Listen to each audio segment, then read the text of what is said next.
Bienvenidos a La Otra Realidad. Hace unas cuantas semanas, a propósito de las psicofonías, mencionábamos el fenómeno de las caras de Belmez. Unas teleplastias que desde hace unos 27 años vienen apareciendo en el cemento del suelo de una modesta casa en un pueblo de Jaén. Es un fenómeno absurdo, incomprensible, disparatado, y pongan cuantos adjetivos quieran. Pero lo cierto es que a lo largo de estos 27 años no hay ni una sola evidencia de fraude, por lo que muy probablemente nos encontramos frente a uno de los fenómenos paranormales más importantes del mundo. Como siempre, vamos a introducirnos en el tema a través de un reportaje cuya primera parte veremos enseguida, y después les presentaré a nuestros invitados de hoy. Hasta ahora. A pocos kilómetros de Jaén, enclavada en un paraje agreste camino de ningún sitio, aparece la pequeña población de Belmez de la Moraleda. La Sierra Mágina, o Mágica, como alguien la denominó en tiempos pasados, tal vez a sabiendas de los misterios que en ella se ocultan, muestra la crudeza de unos riscos desnudados por el frío invernal. Coronando el pueblo, un viejo castillo, que en tiempos pasados fue orgulloso bastión en la lucha contra el sarraceno. Desde hace 3 décadas el censo ha permanecido casi inamovible, manteniéndose en poco más de 2.500 habitantes. Gentes dedicadas en su mayoría al cuidado de los extensos campos de olivo que recorren la provincia de un extremo a otro. Las paredes encaladas van alternándose ya con las de ladrillo visto y con los escaparates de modernos comercios. Van quedando atrás aquellos tiempos en que este rincón de la geografía andaluza quedaba aislado por la nieve durante el invierno y el mal estado de la carretera lo hacía casi inaccesible en el verano. En suma, un pueblo español más, hasta que el misterio, sin previo aviso, decidió erigir su particular monumento a lo imposible en un humilde hogar de esta localidad serrana. A partir de entonces, nada ha vuelto a ser igual.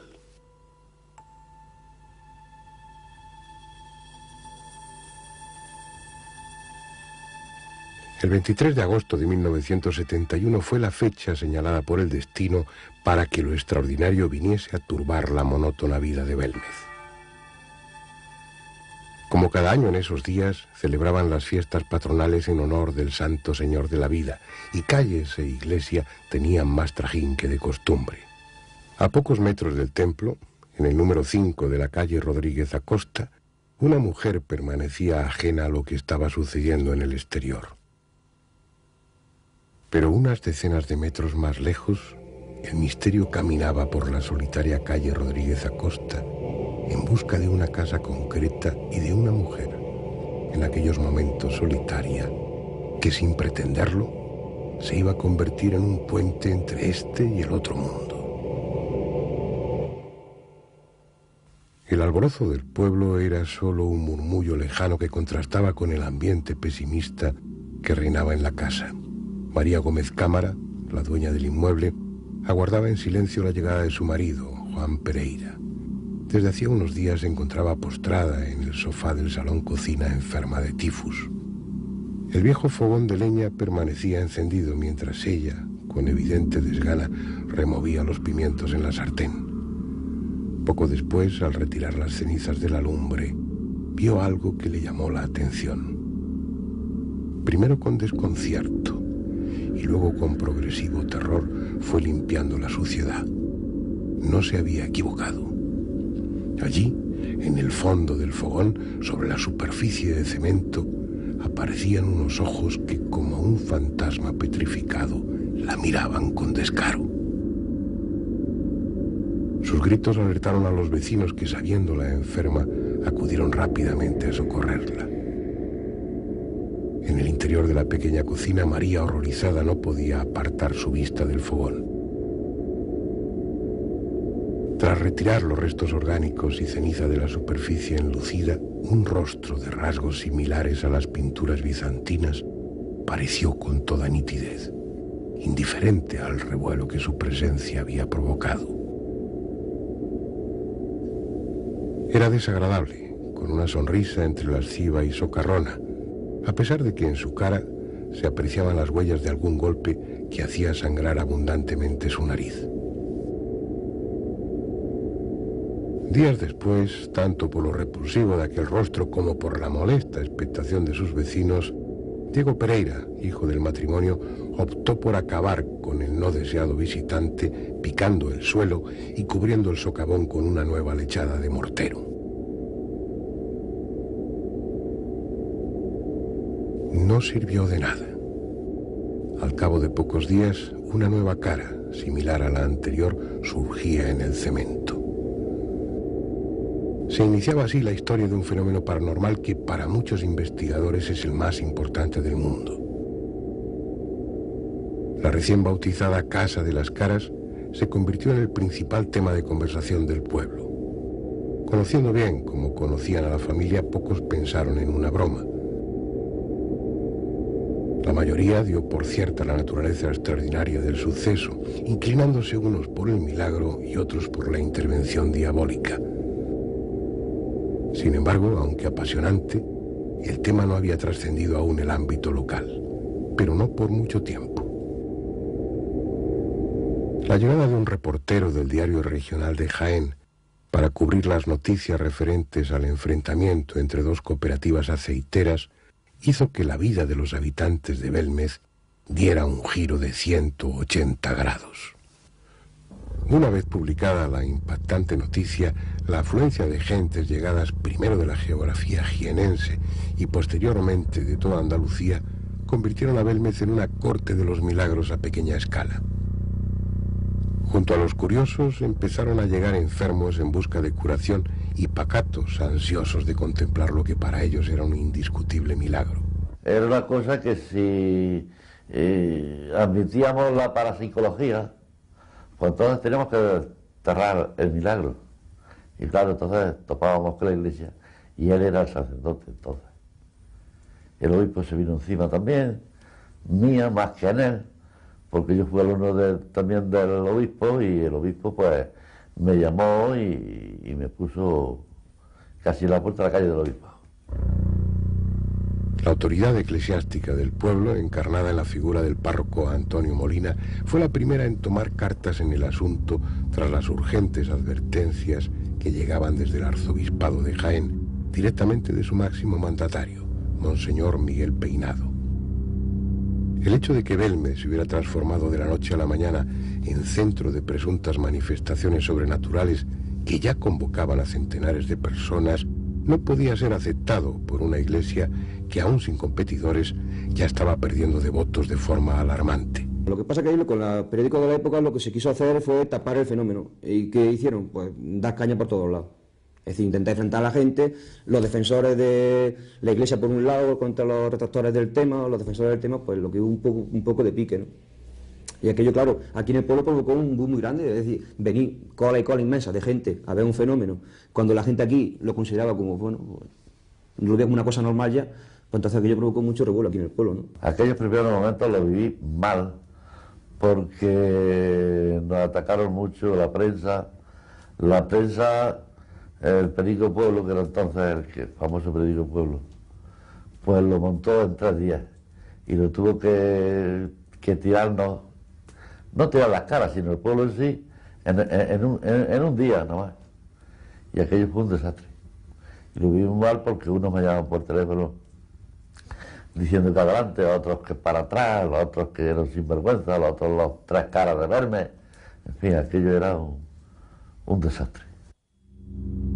Fue entonces cuando el alcalde, Manuel Rodríguez Rivas, alentado por el padre Molina, encomendó al albañil Sebastián Fuentes la tarea de socavar el suelo de la casa encantada para descubrir las supuestas causas naturales que producían el fenómeno. Mientras tanto, los diarios continuaban ofreciendo a sus lectores las novedades que cada día se producían en el domicilio de los Pereira. Insospechadamente, el asunto había calado en la opinión pública española y periódicos, como el vespertino Pueblo, aumentaron sus tiradas de forma espectacular gracias a las caras de Belmez. Y sobre todo a raíz de la declaración del diario Pueblo, cuando dijo que las caras de Belmes es que eran los caras de Belmes, ¿no? Es decir, como que el pueblo entero ya estaban acusando a todo el pueblo de que se quería beneficiar del fenómeno eso, que era una falsedad, ¿no? Y después de todos los estudios que se han hecho, se comprueba fácilmente que no hay ningún tipo de montaje ahí. Es decir, lo verdaderamente extraño, o cuando la gente te pudiera acusar, es cuando el pueblo se ha enriquecido a costa de eso. Dice, bueno, pues puedo sacar un beneficio turístico tremendo de este fenómeno, pero el pueblo, quizás también quizás haya una mala gestión por aquí, no sabía montarse la historia. El intento de acabar definitivamente con el suceso no hizo sino aumentar el misterio. Cuando Sebastián Fuentes llegó con la excavación a casi 3 metros de profundidad, no pudo evitar un escalofrío. La tierra extraída aparecía mezclada con huesos humanos, sobre todo de pequeño tamaño. El estudio forense posterior demostró que pertenecían a niños enterrados en el lugar aproximadamente 160 años atrás.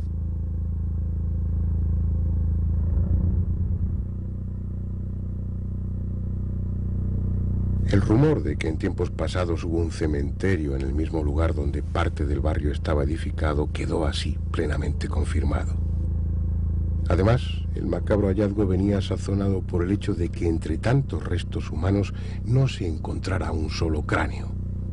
Por su parte, como si se mostraran complacidas al comprobarse su origen de ultratumba, las caras continuaron apareciendo.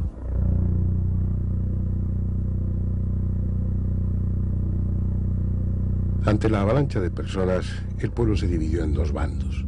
Los que querían acabar de una vez por todas con el incómodo asunto y los que veían en el tema de las caras una promoción gratuita y económicamente beneficiosa para todos. María y su familia pues, han sido unos trabajadores del campo, han sido ganaderos y agrícolas, siempre se han dedicado a vivir de su trabajo, como he comentado antes, nunca se han aprovechado del fenómeno de las caras, han recibido muchas críticas a raíz de eso y bueno, últimamente alguna gente pues la critica mucho porque ella dice que se ha hecho rica, pero toda aquella persona que ha visto su casa, que ha visto cómo vive, en las condiciones que vive, puede apreciar verdaderamente que esa mujer no se ha aprovechado del fenómeno de las caras, sino al revés, está aguantando muchas aglomeraciones de gente en horas de su descanso, en horas de siesta, en horas de dormir, y la familia igual, ¿no? Es decir, que se podían haber aprovechado, pues sí. Que no lo han hecho, también es verdad. Paralelamente al debate popular, las autoridades y las fuerzas vivas de la comarca comenzaron a mover hilos para desmantelar un suceso que calificaban de vergonzoso. El gobernador civil de Jaén, José Ruiz de Gordoa, hizo llamar al célebre filósofo y parapsicólogo Germán de Argumosa. La opinión de un especialista de talla internacional como él, en contra de la paranormalidad de los hechos, habría acabado con la expectación y de paso con el hecho en sí. Pero eso fue algo que no llegó a ocurrir. En febrero de 1972, el parapsicólogo cántabro acudió a Belmez dispuesto a poner en marcha una exhaustiva investigación. Junto a un equipo compuesto por el catedrático de la Universidad Autónoma de Madrid, José de Solas, y 10 alumnos de dicha facultad, registraron en 12 magnetofones diferentes la intrusión de voces de procedencia desconocida, que en el momento de la grabación no fueron audibles para los presentes. Eran psicofonías, probablemente las más lúgubres que se han obtenido en España. Frases como "el infierno empieza aquí" o "yo sigo enterrada" dieron la vuelta al país en las portadas del desaparecido diario Pueblo, en el que con grandes alardes titulares no se dudaba en afirmar que las caras hablaban. Pues salían cosas que salían en la psicofonía.